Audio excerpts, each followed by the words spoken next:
Assalamualaikum warahmatullahi wabarakatuh. Bismillah, alhamdulillah, salatu wassalamu ala rasulillah wa ala alihi wa ashabihi wa mawalah, la hawla wa la quwata illa billah, amma ba'du. Saudara-saudara sekalian, pertemuan kita pada kali ini melanjutkan materi yang telah lalu. Untuk pertemuan ini kita berbicara tentang kaitan antara qiraat dan tajwid, di mana dua materi ini, qiraat dan tajwid, itu mempunyai kaitan yang erat, saling menguatkan dan saling mengisi. Bahkan dalam beberapa materinya, dalam beberapa pembahasannya, itu merupakan irisan antara dua kajian ini. Artinya dalam qiraat juga dibahas, dalam tajwid juga dibahas. Sehingga antara tajwid dan qiraat atau qiraat dan tajwid ini dalam beberapa hal ini ada saling keterkaitan. Dalam kaitan ini, agar supaya nanti pembahasan kita menjadi jelas, kita akan memulai dari mengetahui definisi antara qiraat dan tajwid. Kemudian kita perlu mengetahui objek-objeknya, yang kemudian dari situ kita akan tahu jelas materi tentang qiraat itu apa, materi tentang tajwid itu apa, hal-hal yang merupakan pembahasan yang ada di dua-duanya apa, dan letak perbedaannya semacam apa. Kita akan kembali mengingat dan menyampaikan definisi qiraat yang diberikan oleh pakarnya, diantaranya oleh Ibnul Jazari, yang kemarin sudah kita sampaikan, kita ulang di sini. Yang namanya qiraat itu ilmun bi kaifiyati adai kalimatil Quran wa ikhtilafiha ma'zuwan linaqilihi. Qiraat itu adalah ilmu tentang tata cara bagaimana mengucapkan lafaz-lafaz Al-Quran. Satu, bagaimana cara melafadzkan kalimat-kalimat atau lafaz-lafaz Al-Quran. Kemudian yang kedua, tentang perbedaan bacaan antara satu dan yang lain, di mana perbedaan-perbedaan itu dinisbatkan kepada imam yang meriwayatkannya. Ini namanya qiraat. Jadi Imam Al-Jazari menyampaikan bahwa materi yang berkait dengan qiraat itu adalah materi tentang bagaimana cara membaca lafaz-lafaz Al-Quran, kemudian perbedaan-perbedaan bacaan yang ada dalam Al-Quran yang itu dinisbatkan kepada imam-imam yang meriwayatkan. Kalimat-kalimat Al-Quran di sini, sebagaimana tadi saya sampaikan, adalah huruf-huruf yang di situ ada perbedaan antara imam qiraat satu dengan yang lain. Baik berupa bagaimana membunyikan huruf menurut istilah para ahli nahwu, baik itu isim maupun fi'il. Sehingga dari sini kita tahu bahwa ilmu qiraat itu ilmu yang berbicara tentang tata cara membaca kalimat-kalimat Al-Quran. Dengan ungkapan lain, ilmu berkait dengan lafaz Al-Quran. Kalau kita kembali kepada kitab-kitab yang berkait dengan qiraat, maka akan kita tahu bahwa kajian dalam qiraat itu kembali kepada dua hal. Yang pertama dikenal dengan al-usul, dan yang kedua dikenal dengan al-furu'. Al-usul itu apa? Itu al-ahkam al-ammah allati ta'khudhu syakla qawaid tattarid fi umumil kalimat al-Qur'aniyah wifqa mawaridi, yaitu hukum-hukum umum, kaidah-kaidah umum yang bisa dikatakan itu merupakan sebuah rumus atau kaidah yang dipakai, yang bisa dipakai untuk rujukan setiap kasus yang sama yang terjadi dalam Al-Quran. Jadi kaidah-kaidah, aturan-aturan bacaan yang bisa dipakai sebagai rujukan untuk membaca dalam hal kasus yang sama yang terjadi di berbagai tempat di Al-Quran. Misalnya masalah mim jamak, di situ bisa dibikin kaidah umum, rumus bahwa mim jamak itu jika begini menurut imam ini begini, jika begini menurut imam begini, dan seterusnya. Itu bisa.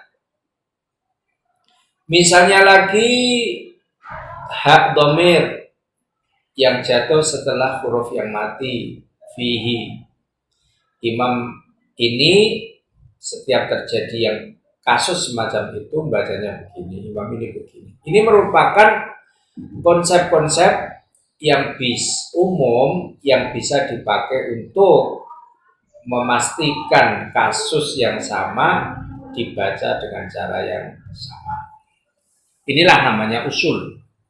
Kemudian yang kedua kita kenal dengan al-furu' atau dalam bahasa lain al-farsh. Ini furu' atau al-farsh ini adalah hukum-hukum tertentu yang dipakai untuk kasus tertentu. Artinya tidak berlaku untuk seluruh kasus yang sama. Misalnya syirat, ihdinas syiratal mustaqim. Ini hanya dalam Fatihah ada shad, ini dibaca shad, dibaca sin, dibaca zain. Sementara di tempat lain syirat ya di tempat shad. Ini namanya hukum khusus ini yang tidak bisa digeneralisir untuk kasus yang sama, untuk lafaz yang sama dalam Al-Quran. Ini namanya al-farsh atau al-furu'.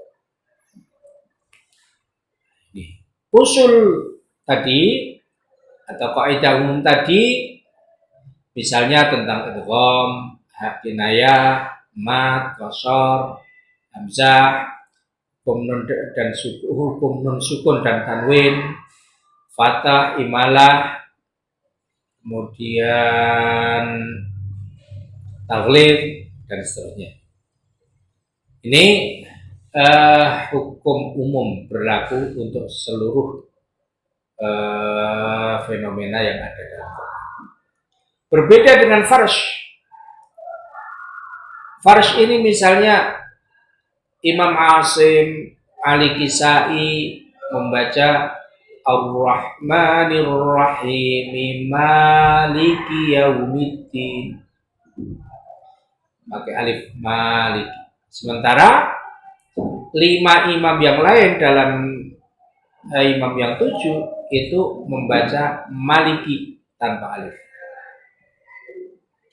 Ini hanya berlaku di Fatihah yang kayak begini. Bukan setiap lafaz dalam Al-Quran yang tertulis mim lam kaf kemudian ada dua kubu ini, kubu Maliki dan Maliki, hanya di Fatihah saja terjadi perbedaan itu. Sementara di tempat yang lain ini tidak ada perbedaan. Ini namanya al-farsh. Dan seterusnya. Dua hal ini, usul dan furu', atau bahasa lain furu' ini farsh, ini bahasan yang berkait dengan qiraat. Sedangkan tajwid, Imam Zakaria Al-Ansari mengatakan at-tajwid lughatan at-tahsin. Imam Zakaria Al-Ansari mengatakan tajwid itu secara bahasa bermakna at-tahsin, membaguskan. Wastilahan tilawatul Qur'ani bi'i'ta'i kulli harfin haqqahu min makhrajihi wa sifat. Menurut istilah ahli Al-Quran, tajwid itu adalah membaca Al-Quran dengan memberikan hak-hak semua huruf itu berdasarkan makhraj dan sifatnya. Membaca Al-Quran dengan baik itu bentuknya apa? Membaca hurufnya sesuai dengan sifat dan makhraj, tepat makhraj dan sifatnya, itu tajwid. Imam Ibnu Ummi Qasim mengatakan at-tajwid huwa ihkamul qiraati wa itqaniha wa itqanuha. Tajwid itu membaca dengan kukuh, membaca dengan mantap. Atau dalam bahasa lain, i'fa'u kulli harfin haqqahu makhrajan wa sifatan. Membaca huruf dengan sempurna sifat dan makhraj. Dan banyak lagi ta'rif, tapi semuanya bermuara pada masalah bagaimana membaca huruf-huruf yang ada dalam Al-Quran dengan sempurna sifat maupun makhrajnya. Dari sini, dari berbagai definisi ini, maka tajwidul qiraah, membaguskan bacaan itu berkait dengan 4 hal. Pertama, tentang bagaimana mengetahui makhrajnya huruf. Makhrajnya huruf diketahui, dikuasai dengan baik. Kemudian sifatnya huruf. Sifatnya huruf. Kemudian yang ketiga, mengetahui sesuatu yang baru karena adanya pertemuan antara beberapa hukum yang ada. Misalnya secara umum bahwa kasroh itu tipis, sedangkan roh itu punya sifat yang tebal. Nah, ini bagaimana jika ada roh dan kasroh itu bisa bertemu pada waktu yang sama. Qaf, itu ada sifat yang tebal. Sementara kasroh itu tipis. Bagaimana di saat qaf dibaca kasroh? Nah, ini hukum-hukum baru karena adanya pertemuan beberapa fenomena. Yang keempat adalah yang berkait dengan tajwid itu melatih lisan agar supaya bisa membaca huruf dengan baik dan benar dan banyak mengulang. Ini 4 hal ini yang berkait dengan tajwid. Sehingga dengan ungkapan yang lain, ilmu tajwid itu membahas tentang bentuk suara bagi huruf-huruf hijaiyah. Itu ilmu tajwid. Membahas tentang gambaran suara dalam membunyikan huruf hijaiyah. Sementara objek ilmu tajwid itu misalnya makharijul huruf, sifatul huruf, hukum mim sukun, hukum nun sukun, hukum tanwin, mad, idgham, waqaf. Dari berangkat dari definisi dan gambaran di atas, maka kita bisa mengambil sebuah kesimpulan hubungan antara ilmu tajwid dan ilmu qiraat. Yang pertama, bahwa ilmu qiraat dan ilmu tajwid ini dalam beberapa kajian, dalam beberapa masalah ini bertemu dan membahas hal yang sama. Misalnya dalam hal usul hukum nun sakinah, hukum nun sukun tanwin, di tajwid dibahas, di qiraat juga dibahas. Waqaf di tajwid dibahas, di qiraat juga dibahas.